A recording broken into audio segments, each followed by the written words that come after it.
Hello, my name is Benny, and I will be presenting a recently accepted SIGCHI paper. Imagine that you are participating in a study where cognitive functions are measured.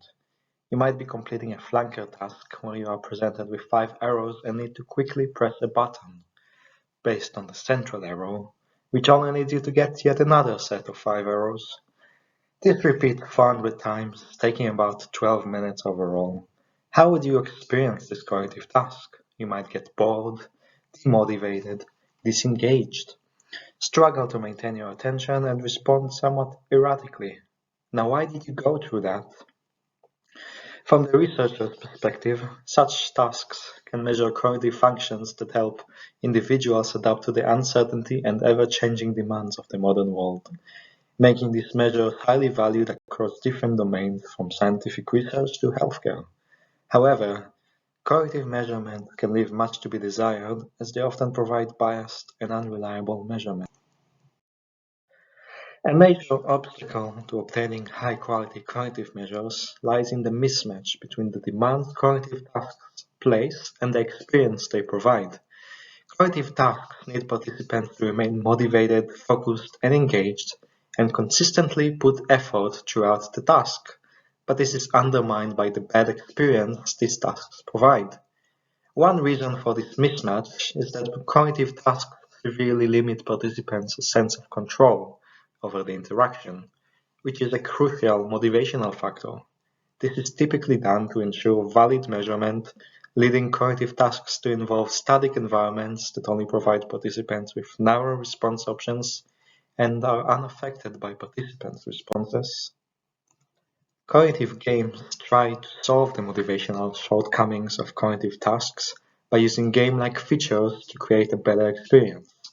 Research on cognitive games has come a long way, showing that games can improve experiences, validly measure cognitive functions, and even serve as markers of psychopathology. However, most cognitive games maintain tight and task-like levels of control, and show limited experiential benefits compared to cognitive tasks. To better harness the potential of games for cognitive measurements, cognitive games need to reduce experimental control to facilitate players' sense of control. However, doing so risks invalidating measurements, as increased player control may allow players to respond in ways that do not reflect specific cognitive functions, cannot be modeled, or prevent comparisons with other players. This creates a need to establish the feasibility and benefits of cognitive games that facilitate players' sense of control, and do so by reducing experimental control, and to develop practical approaches for making these games. To this end, we developed a new cognitive game called Tunnel Runner. We developed Tunnel Runner using a unique approach where several cognitive challenges, inspired by cognitive tasks, have been integrated into a pre-existing gameplay loop. Throughout the development process, we aim to ensure that the game provides continuous and game-like player control, while being less repetitive than typical tasks. Our main strategy for doing so was to align the cognitive challenges with the game's core gameplay, which involves continuous movement through a tunnel while avoiding obstacles. With Tunnel Runner serving as a proof of principle design, we studied it to assess the feasibility and benefits of cognitive games that facilitate players' sense of control. Using 2 online studies, we aim to assess whether the game's cognitive challenges lead to expected behavioral patterns, and whether the cognitive measurements correlate with other relevant measurements, together establishing the measurement validity. Furthermore, we evaluated whether the game provides reliable measurements and whether it provides players with better experience than traditional tasks.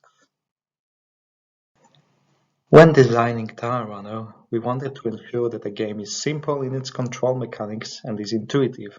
It makes sense to players and is also accessible, so that people can play it online at their own home. Furthermore, we wanted the game's gameplay mechanics to present diverse cognitive challenges, all while keeping an emphasis on players' sense of control.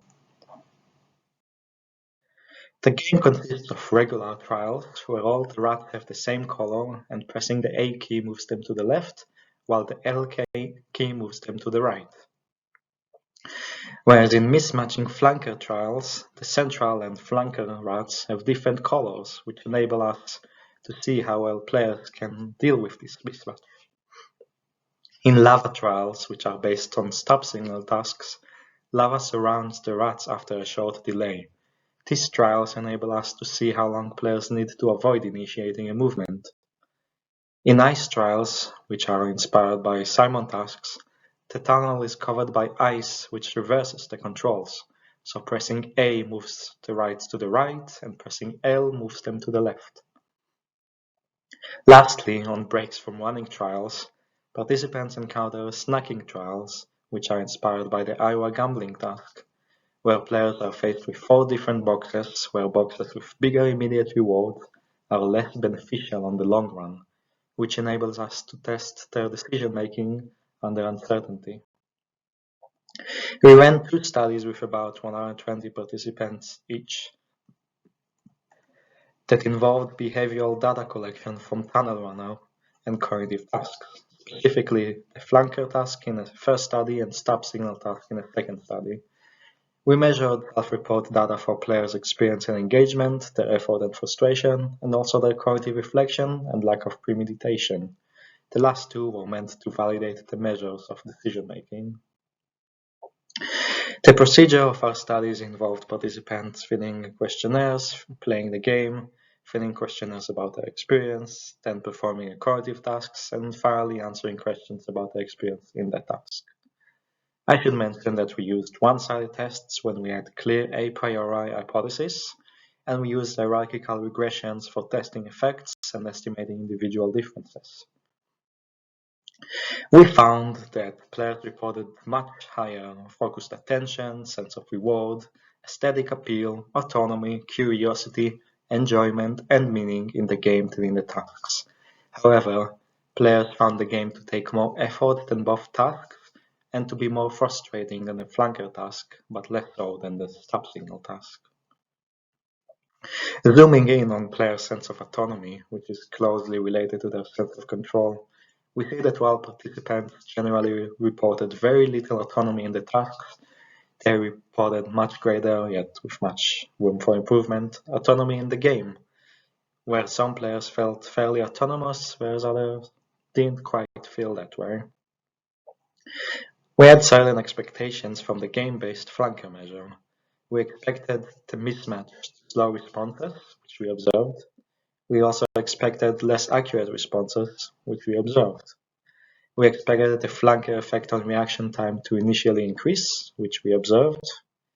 And for external validation, we observed a strong correlation between the game-based and task-based effects on accuracy, a weak correlation between the effects on reaction time, and moderate correlation for the balanced integration scores, which combined the accuracy and reaction time metrics into a single metric. Also, responses in the game were generally slower and less accurate. Lastly, we saw good reliability from the game's flanker-like measurements. For the ice effect, we expected responses to be slower, however they were much slower than we expected, and what we usually see in the Simon task literature. While we expected responses to be less accurate, they were considerably less accurate, which went much further than we expected. Furthermore, we expected a negative delta function, meaning that the ice effect on reaction time becomes weaker as the reaction time increases. However, we observed a positive delta. This result led us to conclude that the game's ice trials were not analogous to the Simon task. Consequently, we did not externally validate the ice effect. Nevertheless, the ice effect enabled highly reliable measurements. Our expectations in lava trials were based on the stop signal literature. We expected to see success rates of around 50%, reaction times to be faster on lava trials when players move, and we expected a flanker effect on the stop signal reaction time measure, all of which we observed. External validation against the stop signal task showed that while stop signal reaction time measured in the game was slower than those taken in the task, the two strongly correlated. Furthermore, the game-based measures showed good reliability. In the decision-making part, we expected players to show a preference for infrequent penalties and to improve their decision-making over time. However, in the first study, we saw that good choices were more common than what we would expect from the literature, leading us to change the decision-making task to be more like a traditional Iowa task, leading us to observe a much more acceptable distribution of good choices in study 2. In the second study, we indeed saw that players preferred infrequent penalties and that the prevalence of good choices increased over time. For external validation, we compared performance in the game's decision-making trials against two correlates of the Iowa gambling task: lack of premeditation, where we did not find a significant correlation, and corrective reflection, where we found a weak significant correlation. Furthermore, the decision-making measure showed excellent reliability. In summary, Tunnel Runner showed substantial improvements to players' experiences, although it required more effort, and the game's measurements showed the ability to provide valid and reliable measurements, and do so quite efficiently. In conclusion, we found that Tunnel Runner provided valid and reliable measurements, alongside much better player experience, showing that it is feasible and beneficial to facilitate players' sense of control in cognitive measurement. This paves the way towards engaging and motivating cognitive games that can obtain high-quality measurement using reduced experimental control. You can find a demo of Tunnel Runner in this address.